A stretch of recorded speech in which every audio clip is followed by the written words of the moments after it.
সালাম সম্পর্কে একটা ঘটনা লিখতেছেন। সালাম সম্পর্কে দুইজন জিনের দেখা হয়েছে। কয়জন জিন? দুই ব্যক্তির কাছে দুইজন জিন ছিল। একজন হচ্ছে যে দুইজনের সাথে দেখা হলে একজন বলতেছে, ভাই তোর তো শরীর ভালো। প্রথমজন দ্বিতীয়জনকে বলতেছে, তোর তো শরীর ভালো। দ্বিতীয়জন প্রথম জিনকে বলতেছে, আচ্ছা তুই যে এত ঘেনা হয়ে গেছিস, তুই যে রুগ্ন শুকনো, তোর এই অবস্থা কেন? বলতেছে, আমার বান্দা খাওয়ার সময় বিসমিল্লাহ বলে, বাড়ি ঢোকার সময় সালাম দেয়, স্ত্রীর কাছে যখন যায় তখনও বিসমিল্লাহ বলে। দোয়া না জানো, স্ত্রীর কাছে যা দোয়া আছে না নাই? বলবি এটা তো হুজুর জানি না। তো না জানেন তো আপনি আমার কি? তো স্ত্রীর কাছে যদি জানো তাহলে বিসমিল্লাহ যদি বলেন তাহলে ওই সাথে শয়তান শরীক হতে পারবে। তাহলে কি বলতেছে যে আমার বান্দা যখন খায় তখন কি করে? বিসমিল্লাহ বলে খায়। আপনি দেখবেন শয়তান সব থেকে বেশি মানুষকে ভুলায় দেয় বিসমিল্লাহ, সব থেকে বেশি ভুলায়। কারণ জানে যদি বিসমিল্লাহ বলে তাহলে আমার যে চেলাবেলা আছে ওরা তো খাইতে পারবে না। এই জন্য দরজায় দরজায় লিখে দেন বিসমিল্লাহ। একজন বউরে বলবেন যে তুমি খাওয়ার সময় আমাকে মনে করাই দেবে বিসমিল্লাহ। যদি না মনে পড়ে খাওয়ার মাঝখানে বলবেন ৩-৪ বার বিসমিল্লাহ, যাতে শয়তান চলে বলে মরে যায়।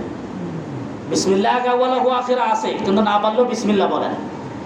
এখন দ্বিতীয়জন বলতেছে, দ্বিতীয় জিনটা বলতেছে, আমার যে বান্দা ও খাওয়ার সময় বিসমিল্লাহও পায় না, ও ঘরে ঢোকার সময় সালামও দেয় না, আর ওই স্ত্রীর কাছে গেলে আমি ওর সাথে ওর স্ত্রী আমি ইউজ করতে পারি।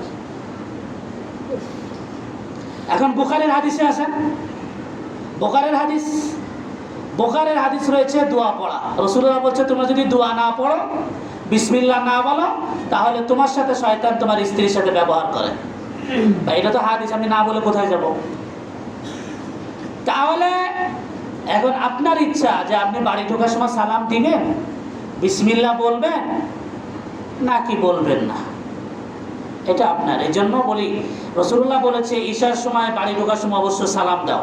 আর একটা হাদিসে আছে, বাড়ি ঢোকার সময় যদি রাত্রে আপনি সালাম দেন আর যদি বিসমিল্লাহ বলে খাইতে পারেন, তখন শয়তানদের ভিতরে ঘোষণা হয়ে যায় এই বাড়ি আজকে থাকাও যাবে না, খাওয়াও যাবে না।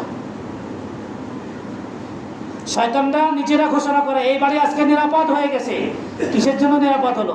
মানুষ যখন আমার কাছে বলে, হুজুর ঘর বন্ধের জন্য দেন, কারণ আমি তো একটু অন্য কাজে থাকি, বাড়ি বন্ধের জন্য কিছু দেন। আমি বলি, ভাই বাড়ি ঢোকার সময় সালাম দিন। বলছে না, অন্য কিছু দেন। আর কিছু নেই আমার কাছে, হয় তুমি মরো না, এর বিপরীত আমার কাছে আর কিছু নেই। আর নাহলে বিভিন্ন পীর বাড়ি আছে, যাও পেরেক পড়ে নিয়ে আসো, চুঙ্গ পড়ে নিয়ে আসো, ঘোড়ার ডিমও কিছু হবে না, কিচ্ছু হবে না। যেটা হাদিস কোরআনে নাই সেটা আমার মতো আব্দুল্লাহ, আমার চেয়ে বড় আব্দুল্লাহ যদি তৈরি করে দেয়, কোনো ফায়দা হবে না।